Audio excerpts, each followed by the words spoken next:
بسم اللہ الرحمن الرحیم۔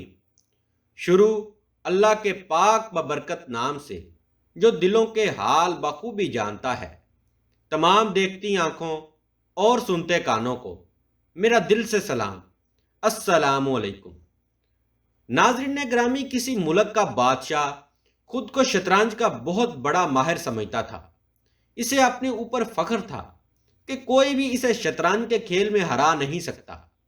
پھر ایک دن یوں ہوا کہ پڑوسی ملک کے بادشاہ نے اس کی سرحدوں پر اپنی فوج لا کر کھڑی کر دی۔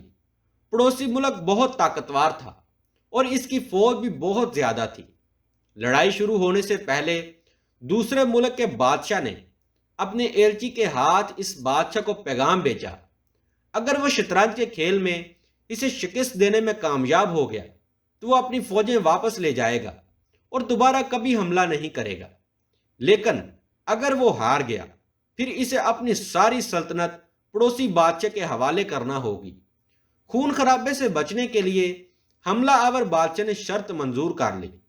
ایک بڑے ہال نما کمرے میں جس کے فرش پر شطرنج کی بساط کے خانے بنے ہوئے تھے، جن میں مہروں کی جگہ غلام کھڑے کیے گئے تھے، آخرکار کھیل شروع ہو گیا۔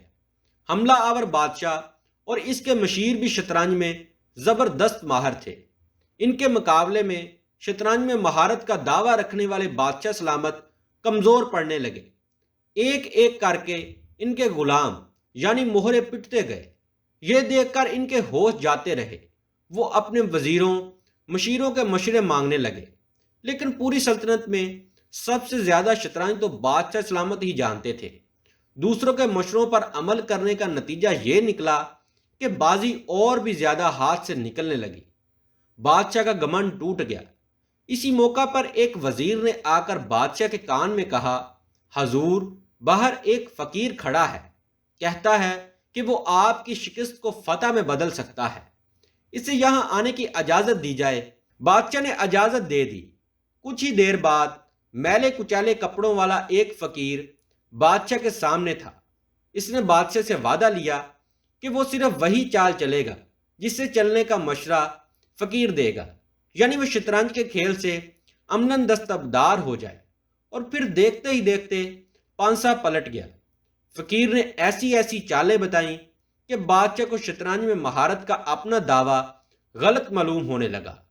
حملہ آور بادشاہ کے مہرے ایک ایک کر کے پٹتے چلے گئے، یہاں تک کہ اسے شکست ہو گئی۔ اس طرح حملہ آور بادشاہ اپنے لائے ہوئے لشکر سمیت واپس چلا گیا۔ پورے ملک میں خوشی کے شادیانے بجائے جانے لگے۔ فقیر نے بادشاہ سلامت سے رخصت چاہی تو بادشاہ نے کہا، نہیں، ہم تمہیں جانے نہیں دے سکتے، تم نے ہماری سلطنت بچائی ہے، اس لیے تمہیں منہ مانگا انعام دیا جائے گا، بولو تمہیں کیا چاہیے۔ اس پر فقیر نے کہا، گستاخی معاف جہاں پناہ، لیکن جو کچھ مجھے چاہیے آپ کا خزانہ وہ دینے کے قابل نہیں۔ یہ سن کر بادشاہ آگ بگولا ہو گیا کہ ایک فقیر میں اتنی ہمت کیسے آ گئی کہ وہ شاہی خزانے کو بے حیثیت کہے۔ اس نے فقیر کو حکم دیا کہ وہ اپنی فرمائش بیان کرے، ورنہ اس کا سر قلم کر دیا جائے گا۔ یہ سن کر فقیر کہنے لگا، جناب میری فرمائش تو صرف اتنی سی ہے کہ آپ مجھے بساط بھر چاول اس طرح سے عطا فرمائیں کہ شطرنج کے بساط کے ہر کھانے میں پچھلے کھانے سے دگنی تعداد میں چاول ہوں، اور بس۔ یہ عجیب و غریب فرمائش سن کر بادشاہ اور اس کے درباریوں نے ہنستے ہنستے پیٹ پکڑ لیے، مگر فقیر کی سنجیدگی میں ذرا فرق نہیں آیا۔ جب یہ لوگ اچھی طرح سے فقیر کا مذاق اڑا چکے تو شاہی خزانے کے نگران کو حکم دیا گیا کہ وہ فقیر کو سرکاری گودام میں لے جائے اور اس کی فرمائش پوری کر دے۔ لیکن وہی ہوا جیسا فقیر نے کہا۔ غلہ گودام میں رکھے ہوئے چاولوں کی ساری بوریاں خالی ہو گئیں، لیکن فقیر کے مانگے ہوئے بساط بھر چاول پورے نہ ہو سکے۔ بادشاہ کو جب یہ خبر ہوئی تو اس نے فوراً فقیر کو بلا بھیجا اور ماجرا دریافت کیا۔ اس پر فقیر نے کہا، انسان کو چاہیے کہ وہ اپنی بساط سے بڑھ کر خدائی دعوے نہ کرے۔ یہ کہہ کر وہ دربار سے چلا گیا اور پھر کبھی دکھائی نہیں دیا۔ تو ناظرین گرامی، آج کی سٹوری آپ کو کیسی لگی؟ اگر آج کی سٹوری آپ کو اچھی لگی ہو تو ہمارے چینل کو سبسکرائب کرتے ہوئے بیل آئیکن کو ضرور پریس کریں اور کمنٹ سیکشن میں اپنی رائے کا اظہار ضرور کریں۔ ملتے ہیں آپ کو اگلی ویڈیو میں، تب تک کے لیے اجازت دیجیے۔ اللہ حافظ۔